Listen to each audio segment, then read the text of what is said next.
Thank you, everyone, for joining our afternoon panel discussion on navigating the shift from physical to virtual simulation. My name is Brandy Goolsby. I am the Director of Strategic Alliances at Wind River, which is an Aptiv company. And I have the pleasure of sharing the stage with this esteemed panel, and I'll have them each introduce themselves. We'll start with Jeff and end with Shareef. Hi there, Jeff Blackburn. I'm with Ansys. Been with them for 3 years, business development in ADAS, autonomous vehicles, land, sea, and air, and a little bit of AI. Prior to that, I had a startup company called Automotive out in Silicon Valley. Anyone ever heard of Fortelix? It's the basis of their Fortify product. We ended up selling the product to them, and prior to that, I'll spare you the details. Lots of years experience in simulation. Hello, everybody. Chris Clark with Synopsis. I've been with Synopsis for about 7 years. I focus on automotive strategy with a specific target around cybersecurity and cybersecurity strategy for the automotive industry. I won't even go into all the details, but let's just say more than 30 years experience in IT and IT security, so I've been around a little bit. I can go next. My name is Govind. Malleichervu. I'm with MathWorks. My background is in the automotive industry. I worked directly at Cummins for over 11 years, and then for a very short period at Nikola Motors on hydrogen fuel cells. So all of my background is in electronic control systems, powertrains, and then I've been at MathWorks for about 3.5 years now. So I support the model-based design area and Simulink as a product broadly. Thank you. Shareef Hakim, Director of Platform Architecture and Prototyping at Formora Company. In the context of this panel, I've spent most of my career and still am into the simulation domain, mainly functional and timing accurate, both at Intel for 11 years and now at Ford. So, Fantastic, thank you. So what we're going to do today is we'll go through a series of questions, and then we'll open it up to the floor, and the audience can ask your own questions directly to the panel or myself, and we can go from there. All right, so I'm going to just jump right in. So starting from the top, I'm going to actually start with Shareef because everything, as we've heard throughout yesterday and today, starts with the consumer. So when you think about zero prototyping in terms of the simulation tools and how they help teams innovate and move quickly to deliver product to the market, can you provide any real-world examples of how Ford has been able to leverage kind of this virtual world to deliver products quickly and to meet the expectations of the consumers? sure, I can try at least. So if you think about it, right, in the software development process, something very important to keep in mind, but software, it has to be soft, right? It means that it can change very easily and it doesn't break everything when you change it. And for developers to be able to do that, they'll need platforms to be able to develop their software on, test it, validate it, and run it. So if that cycle is very long, the whole process takes more long, and actually the confidence into changing and bringing innovation into the stack is much less. At Ford, one of the things we're doing is we're building a product called FordSim, which is a full functional simulation framework that enables running the full stack actually internally. The other things that we're doing is doing simulation for top of the stack, application layer, model-based, and others. And we're trying to integrate the whole ecosystem together. So we really provide this tool set for our developers to, you have an idea, you explore it, you try it out, you run it, you take it to the next phase, develop the software, and then all the way to running it on systems and vehicles. So that's the gist of it. No, thank you. And as you think about some of what Shareef just shared with us in terms of how Ford, as a consumer product, is bringing their products to market, I want to ask this question to some of the simulation providers. What are some of the gaps in the use cases and user stories you see for existing and developing products? And where are the most promising opportunities to the areas of a business that don't traditionally leverage digital twin or simulation, specifically on the software side? I'll go first. So Chris Clark with Synopsis. So listening to some of the other talks today, I think one of the things I heard today was this idea around software capitalization. And it really resonates because when we talk about digital twins, we're often talking about it from early phases. How am I developing software? What am I going to develop? Is the hardware simulation accurate? Do I have models that are appropriate? But what happens in 3 years, 5 years, 7 years, 10 years, 15 years that these vehicles are going to be on the road? And really the only way we're going to be able to effectively continue software development and software testing, especially when we start talking about functional safety, is to have these digital twins. So they have to be accurate, they have to be capable, but we really have to start thinking further than getting software out the door for that initial release. Brandy, if you don't mind, could you repeat the question? Yes. So effectively what I'm asking is, what are the current gaps in use cases for existing and developing products as it relates to simulation? Okay. So I think if I look at the automotive software stack, right, we've got the application layer, there's some sort of middleware, and then you have your platform services. And so what's very clear from the sessions yesterday and today is there's a very fragmented space. So there's so many different providers, right? And so I think the biggest challenge I see is with having an easy way to integrate artifacts, whatever they are, coming out from each of those different layers. And being able to do that in as easy a way as possible is I think, going to be really helpful to OEMs. I'll jump in with one comment. I would suggest that historically, at the OEM and to a lesser extent, but even at the tier 1 level, the main engineering discipline has always been mechanical. And about 10 years ago, when Google jumped into the market and shook up the traditional automotive industry, the OEMs have now found themselves in a position, Shareef may agree or disagree, where they have rapidly become a software company, but they have struggled and are working on learning how to implement a DevOps or a continuous build and test process within their organizations. And that's, in terms of a gap, I think that's a fundamental problem that has to be solved, because absent that, you are dead out of the gate. You have to be able to push code and seamlessly have it be tested overnight, so your developers come back in the next day and they know what additional steps they need to take to get the product out the door. It's fun to be the only OEM on the panel, by the way. So with three simulation I set him providers. up. So, no, I fully agree. There's no disagreement there. But I want to add one more thing, if I may. Yes. Coming from a different industry, right, to automotive, I joined automotive a year and a half ago, Ford.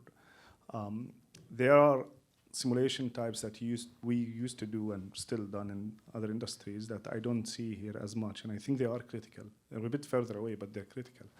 First of all, looking at fully functional simulation, full stack for the full vehicle, I see that that's a critical part to be able to be done.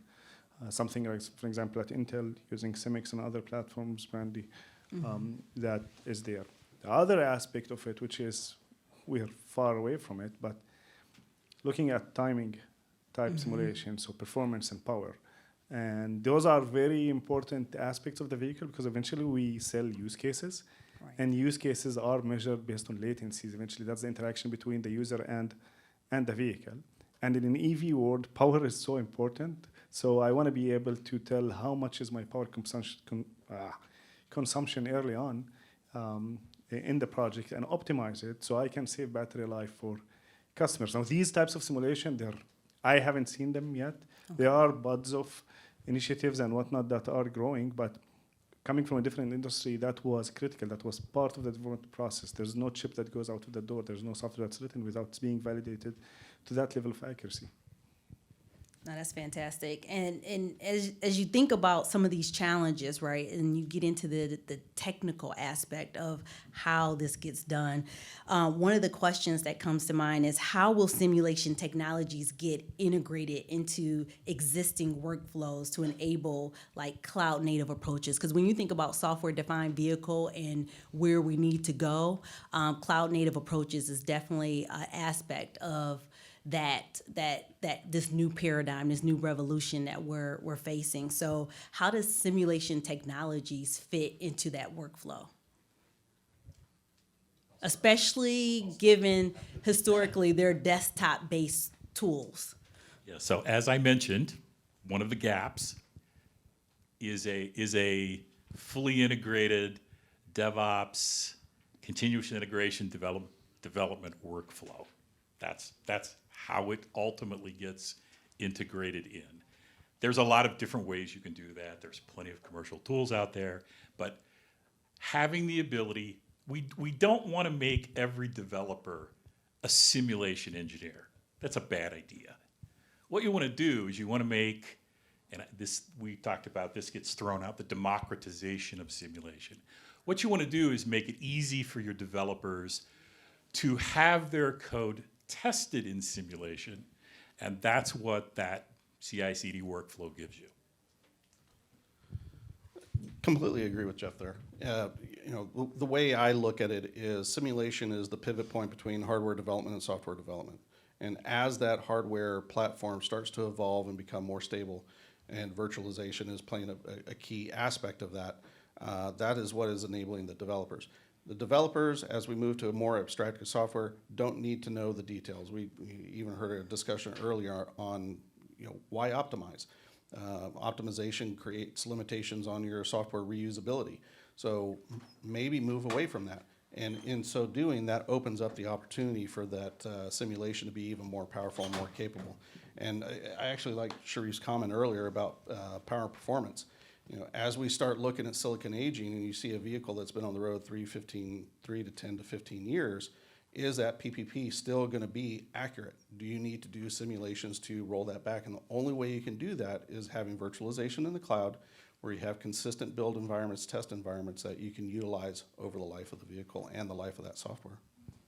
I'll just add something here. So, or a couple of thoughts, right? So in terms of what is your, what's your core competency, right? What are you working on? And to whatever just Jeff mentioned, right? So when I first got into my last role at MathWorks, I had to set up a CI/CD pipeline for just testing out one single piece, and I'm brand new to that entire area. It took me, I don't know, maybe speaking to 3 different people over a span of at least a month to figure it out and to set it up to get the output I wanted. And if you now ask me if I can do that today quickly, my answer is no, right? And so, but again, I'm looking at it as somebody who's trying to set up a model of an overall vehicle. And so something like setting up the CI/CD system wherein I wanna take my model, I wanna generate code from it, and I wanna integrate the code and do it iteratively, that's not something that comes to me naturally, right? And so making it easy for people to do that, abstracting that out of the way is really gonna be helpful so that people are actually being performant at what they're doing. So that's one thought. The other thought, right, when it comes to coming up with some kind of, or running a simulation and scaling it out, right? So think of it as, there's a reference example for an EV application, okay? And what I mean by that is you have a model which shows, or which has components for, let's say, the motor, the power electronics, the battery, you're feeding in the drive cycle, other inputs, right? So that you can run a simulation to figure out whether the size of this battery is sufficient for you to meet a certain range, right? Now, if you want to test out 10,000 different test case scenarios, right? I just gave you the EV example. Maybe the number of scenarios you want to test out is fewer. But if you take an ADAS or AD application, there may be 10,000, there may be 100,000 scenarios, right? How do you test that out, right? If you want to run them sequentially on a single core PC, how long would it take to run, right? Versus, okay, if I can use multiple cores on my PC, then I'm going to reduce the time I need. But if I truly want to get something done in an hour or a few minutes, I really need to scale it up to the cloud, right? So I think that's the other dimension to the virtualization problem, right? That I want to do something maybe on the desktop, or I do it everything on the cloud, natively on the cloud, but then I want to run, I want to utilize the compute resources on the cloud and run a number of scenarios really quick, right? And you're referring to at scale. I think the other aspect to that is system levels of complexity. Yeah. If I'm focusing on a single ECU, that's one thing. But if I want to perform that simulation at a vehicle level, the only way I can really do that effectively at speed is in the cloud. Yeah, and then I'll just add another thought, right? So it's, to your point, right? On a vehicle, you may have so many different controllers, right? You could have an ADAS controller, you could have a battery BMS controller, or motor control units, right? So again, how do you run them on the cloud? And it becomes, you got to ask yourself, is it a true performance check, or is it a functionality check, right? I mean, just one kind of final comment here. Does everyone recognize the scale that we're talking about? So there was the Rand Corporation put out a very interesting report several years ago. Come and find me afterwards at the cocktail party, and I'll give you the details. But basically what they said was, if we look at human performance in driving, and fatality per X hundreds of thousands of miles driven, in order to prove out a level 4 autonomous vehicle with on-road testing only, you have to drive 5 billion miles. That's the kind of scale we're talking about here. 5 billion miles to demonstrate better than human performance. And the reason you have to drive so many miles is fundamentally, we're all pretty good drivers, actually. I mean, most driving day in, day out, you're not involved in an accident, God forbid, a fatality. But that's the kind of scale that we're talking about to prove out full level 4 autonomy. And that's for one subsystem. Correct, yes. And as, If I can just add another piece, right? So it's testing out so many scenarios on one vehicle. Now, what if you need to, if you're an OEM and you have 20 different vehicles, or like the commercial vehicle example you gave earlier, right? That you just have the body, and you have so many different ways that's going to be adapted and customized. How do you do all of that? right, and as we think about it, Shareef, did you want to add to that? Nope. Okay. So as you think about the complexity and the type of testing that we need and how we need to move things to the cloud, there's a lot of different tools out there. I mean, we have 3 providers right now on the panel. We got MathWorks, we have Synopsis, we have Ansys. There's so many different tools. From Shareef, your perspective, from an OEM perspective, how do you identify and this isn't just for Shareef, but as a whole, as an industry, how do we collaborate to develop the right set of testing tools to really drive certain outcomes and results consistently, right, to get a vehicle or product roadworthy and ready for consumer consumption? I hope I understand your question correctly, but let me know if I got it wrong. Okay. You're asking how do we make sure that we're using the right tool for the right problem and we're connecting them together. And I think that's a very valid question. Actually, it's a skill at some point, because you'll see people that are trying to use the same tool, like the same simulation platform, for any type of problem, right? And that's just fundamentally wrong. It's not meant to be. If you think about a thought process of an idea, all the way to implementation, then it starts with really testing out, is that idea algorithmically even feasible? It's like, what's the range of possibilities I can do with it? Right. And then you move into more detailed implementation of that. So you start with very abstract, move into more detailed, move into writing the software, eventually to running it on real hardware and into vehicles. Each one of these phases, right, has a different tool that can be used to it. The important part is to be able, actually, rather than what tool you use, is to be able to connect these different phases with each other. So whatever I can produce as a collateral from one phase, I can really use it into the second one. I can learn from it rather than do it manually. That what really brings the value. By the way, if we look at a vehicle as a platform, right, it has tens of modules in it, right? When I run simulation of that vehicle, and if you look at chips, that's where most of my or CPUs, most of my experience is. You're talking about also tens of IPs, if not more, that are available on it.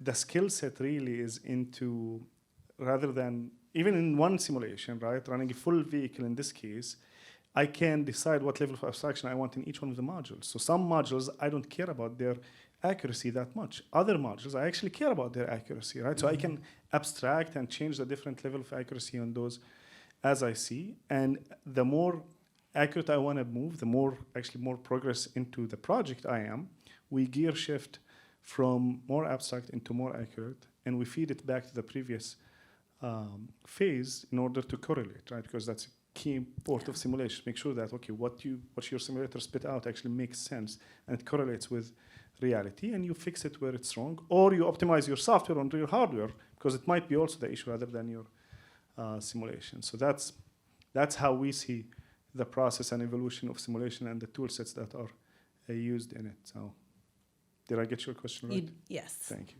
Yes. And does any of the providers want to talk about, are you collaborating like together to identify? I have path it's time for a forward? shameless plug at this point. So we have a demonstration running. The Okay. collaboration is between Bosch, who is they have a digital auto framework, Mobus, who is the system integrator, and of course Ansys. We provided the digital twin, and it's on EV battery charge optimization. So you can come have a look during the cocktail hour. So. It's just to that point, right? Sorry. But from my perspective as an OEM, I actually don't care about their collaboration. Right? What I care about is that they provide me their modules in a way that I can integrate it into platforms I build. So think about, like, if I can get each one of their module as a Docker image, for an example, right? I can run that as a full platform. Now, if they are limiting their technology in a way that I cannot integrate it with other technologies, then from my perspective as an OEM, that's a supplier I don't want to work with. So I don't, as I see it as a losing battle if I try to enforce them to get together, because there are many of them.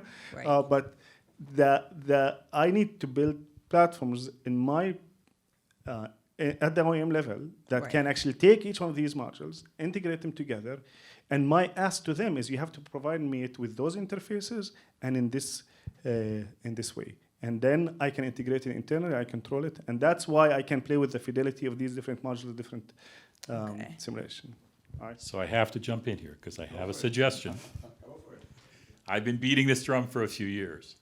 At the OEM level, you need to talk to purchasing, and when the RFQ goes out to the tier 1 supply base, one of the requirements has to be that they supply a virtual twin model of the hardware component that you're buying. I can go and talk to sensor suppliers as an example, and they understandably do not want to make their back-end IP. So let's pick on the radar guys. So it's an FMCW radar. It's the back-end DSP workflow that's their IP. That's what really differentiates the product. They don't want to tell me how they do that. They don't want to tell the OEM how they do that. And absent that, it's very difficult to build a digital twin of that device. But if you guys would start asking, a little arm twisting, we may be able to change their approach and what they're willing to provide. So I like the idea of the arm twisting, but I also understand Shareef's point here, and my question to the audience is, what is your outcome? What are you looking for? The level of fidelity and the amount of testing that needs to take place is going to change over time. If we're looking at software that's being developed today, of course, we want good fidelity. We want to be able to execute that software as close to real time or simulation as possible.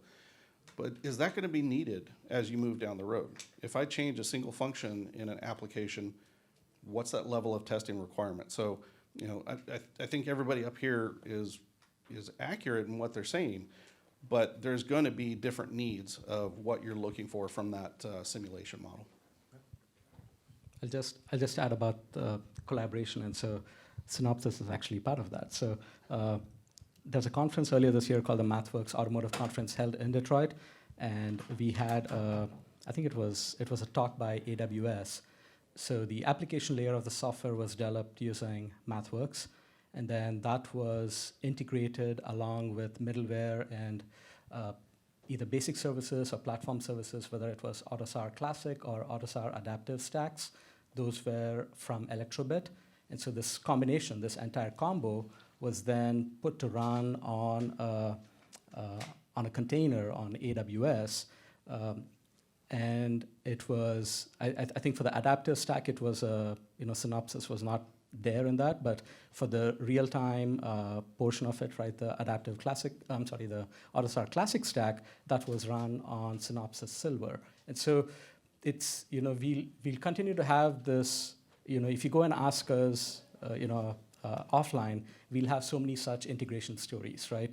So it just depends on every case or every scenario, who all is going to be involved, right? And in many cases, it's also the OEM. They made their choice of, I want to pick this supplier or this vendor for this part of that overall systems design. Thank you. And I'm going to switch gears just slightly, but definitely related. So as we think about virtual twins, digital twins, there's this need and necessity for different data, right? And different sets of data and areas of expertise across the vehicle life cycle, across the vehicle life cycle and across the software development life cycle itself. So when you think about collaborative projects like Covisa, or collaborative organizations like Covisa that has open projects like VSS, how are you taking advantage of these types of alliances that are geared towards supporting how you look at the data and how you describe the data so that you can make your simulation work more robust and apply to the different aspects of these digital twins and virtual twins components to the full system view? So I'll probably take a slightly different view of this than the rest of the panel, just because I tend to look at this from a software developer perspective. I think it's fair to for everybody to agree that the number of developers that are out there are finite. We do get more, but their level of expertise and capability has to grow. It takes time. So when we look at organizations like Covisa and what we are doing in integrating this data, we have to think about who is the consumer of it and what are they going to do with that.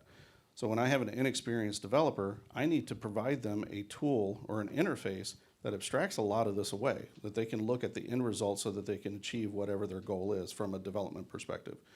So while I see a lot of value in the data, and there's different things that we can do with that data from an integration and analysis standpoint, we also have to take into account who the audience and how they use it. So the easier we can make these integrations, the easier we can make or be more consistent in how this data is presented, especially as developers become more proficient in their area.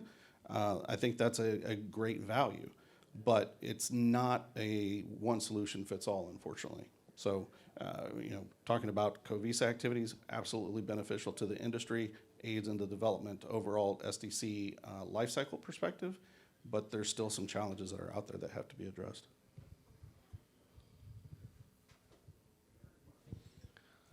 So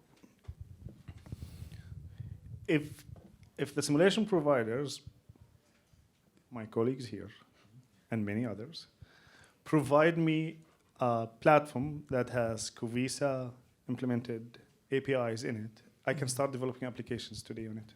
I don't need anything underneath it. And that will enable me to do that much faster than what I'm doing today. Moreover, if they provide me that split between application and what's underneath and building that API layer, just even if it returns true and false, right? Mm-hmm. Then I can separate that development between application and what's underneath internally. Something I do today, but I have to build those layers as part of my simulation platforms rather than being provided by them.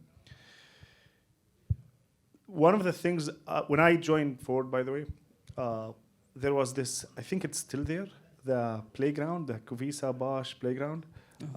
And that one, I was so appealing to somebody like me who've done software many years and don't know anything about automotive. That I was able to write Python and actually start to get some results in some simulation framework in a web-based application. And being able to do that, it provides an edge, by the way, to my provider. So if one of my providers tell me, listen, dude, we have this implemented, and you can start writing your software, and then you'll be able to migrate into more detailed. Hey, Steve, how are you doing? You want to join us? Aaron's good. So, if they provide me this capability, right, then that saves me time and people from doing it. And again, people can start innovating much faster, right? Because the day I joined, I didn't know anything about automotive. I was writing software for automotive. Crazy stuff. Doesn't mean anything. It's just me playing around. But that's an example of how we can really improve the development process in our teams. And that will definitely provide an edge from those providers, in my perspective, if they do that. So, No, that's good. Thank you. So as a tools provider, I'm not in charge of product development at Ansys, but I can stay with a high degree of certainty. And what we're discussing is essentially a one-off mapping operation so that the output from whichever one of, if you happen to be using an Ansys tool, we need to map that, and essentially you can think of it as a provider. We need to provide a plugin, a VSS plugin, if you will, that allows you to very easily use, our off-the-shelf software tool, and with a simple plugin, your output comes out in VSS format. I mean, that's, like I mentioned, we have a demo. That's essentially what we did to enable this demo to work. So, Make it simple for the developer. I'm assuming I'll let him speak for MathWorks, but I don't think they know how to do this too. I don't think there's anything further to add. I think plus one, whatever Jeff said, I think that's where we're at. We've had a very compelling conversation today, and so we are also exploring how we can engage, implement with VSS. Currently, we don't. And so right now I want to switch it over to the audience questions. So if there's anyone who wants to answer or ask any questions, I'll hand the mic over. also answer, that would be good. What's that? Also answer, that would be good. Yes. So regarding the data in the APIs, the Covisa format and things like that, it's a request, you guys. Think about what type of information or data that you need from the vehicle to make your simulations more accurate, and then put it in a format that we can interact with. I don't think there's a question there. Okay. No, it's a request. It's not a question, but. Okay. And there's a gentleman in the back, if you could pass it back. Hi, this is Vikas from GM. So as you guys speak about software as virtualization, there is an important component that is growing and growing as you interact with the cloud. Is the network simulation. Nobody talks about it in an essence, but as software goes into the cloud, how confident is the whole virtual model as part of the end-to-end ecosystem, taking into consideration the network simulation point of view of connecting from the vehicle to the cloud with the world, with the wireless environment simulation that it is, into consideration? You're kind of echoing what I said I think to one of the questions, right? That there's a functional performance or there's a functionality check and there's a performance check. I think when you're doing this with virtualization on the cloud, it's more, to me, it seems like it's more of a functionality check, because something like latency, how long it takes for information to go from one place to another place, there's no good way to do that. If you guys want to add anything further. Well, I'll just add that while it's important, looking at whether it's Automotive Ethernet or CAN bus, instrumenting, providing load as part of your test case scenario absolutely makes sense, yes. How you execute that's going to be highly dependent on your vendor. But on top of that, how do you monitor outside of that? And that's where certain capabilities from a virtualization standpoint are really critical. So it's not only what does my workload look like, what does that network utilization and activity look like, but behind the scenes, without putting load on that virtual environment that you're testing for, how are you able to instrument and monitor what the interaction is? And that's, to me, probably a little bit more important. Yes, I absolutely agree. You have to understand what's being sent to the cloud and what that looks like. But from the timelines that we're looking at and the level of fidelity that we're looking at, it's important, but not a driving factor from our standpoint. I have nothing to add. So. Is there another question?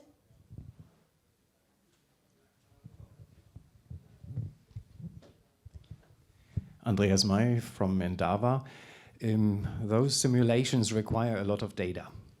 And there's two ways to get this. Either you share data across OEMs or you create synthetic data.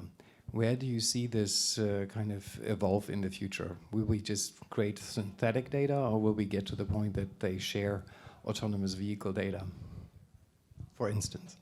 I'm going to comment on generating synthetic data. I will let our representative OEM comment on sharing. Okay.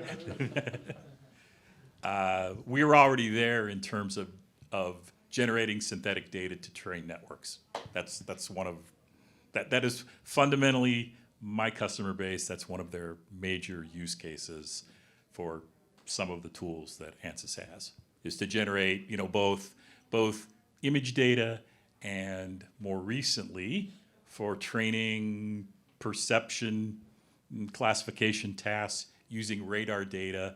I actually have customers that are training using range Doppler imagery as the input for training. So we currently can do that. And if you look at the cost for annotated data to train a network using real world, let's say camera-based images, the general rule is it's about $1.50 per image. These have to be annotated to the pixel level. There are some tools that help automate this, and you will need roughly 2 million images to train and test your network. So it's far beyond a small back garage kind of operation to do this kind of work. Synthetically generated data is, relatively speaking, it's practically free. We can generate it so fast. So. I think I'll just add to from our standpoint, I think it's important for the audience to understand when we talk about virtualization up here as a panel, we've been talking about it as a whole, but when we talk about ADAS virtualization versus SoC virtualization, our needs are very different. So from an SoC perspective, we're looking at power performance, we're looking at if it's synthetic test data, very easy, we generate that, that's great. Real world data, I would love to see data sets that are agreed upon by the OEMs for SoC testing, but that's very difficult, especially when you look at the variation and the types of differences between the boards that are being used by the OEMs or even within a single OEM. So that's a real challenge. Sure. First, I like your glasses. So I think both, right? We need to do both. And each one of them comes with its challenges and difficulties and use cases. But the fact that we're here, by the way, it's an indication that we are willing to share more and to collaborate more, right? Even, by the way, contribution to VSS that we do, that's an indication about what kind of data we're using and whatnot. So it's not that far away. And for us to be able to build better products, we'll have to share that data and collaborate with other companies. Synthetic data is a must also, because many times I don't have data to be able to simulate, so I'll need like synthetic data to generate it. And the other use case of it is extremes. So many times when I build a product, I need data that, sometimes not real use cases, but I want to look at extremes. I want to inject data that actually takes me to the boundaries of my system and see where do I break. So that is in every system we develop and we build, we have to do that. So I see both. Thank you. All right, we're at the close of the hour. So what I'd like to do is have each panelist kind of give a key takeaway for the audience as they think about navigating the shift from physical to virtual simulation. Who has the mic? Oh, okay. I have the mic now. I didn't have the mic when you asked the question, but it's like, yeah, see the OEM again. I think we need to start thinking about that we don't navigate, actually. That transition from virtual to physical is seamless. We don't know about it. The minute that we are successful into writing software and deploying it on real hardware, on real vehicles, and we see what we expected before that, it's like you have, again, it's an extreme, but imagine a world that you have 0 bugs when you run it first time on hardware. That's where we need to aspire. Yes, it's far, far, far away, and it's an impossible mission. But our goal eventually that transition shouldn't be there. For our developers, by the way, they shouldn't be really feeling the difference. Like where you run your software eventually, what backend system it runs on. It can be an abstract model, it can be virtual, like fully functional, it can be timing accurate model, and it can be a real vehicle. And that should be transparent to the developers. Yeah. So that transition, how I see it, should be transparent. Should be the same word, right? That's what we need to aspire to. No, thank you. Good. I'll just add something to what Shareef mentioned, right? So I gave this example of this talk which involved collaboration between 4 companies, right? MathWorks, Electrobit, Synopsis, and AWS. So that was a case of testing out something that was part of the SOFI project, right?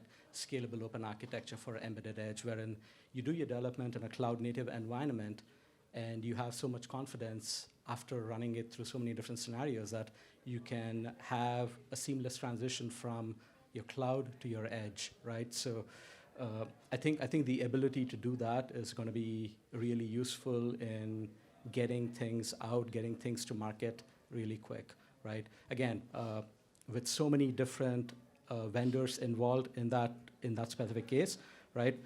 It shows that there's got to be this established common interfaces, have ease of integrating artifacts from the different entities, right? Or from different entities from different vendors. So I think we've heard that the term thrown around since yesterday, and not just at Covesa, right? Even at other forums like the AutoSAR Open Conference, right? About collaboration. It's a very fragmented space. No one has everything that's needed to solve this problem, and so it's super important to have open interfaces so that you can actually deliver something that's going to meet OEM requirements.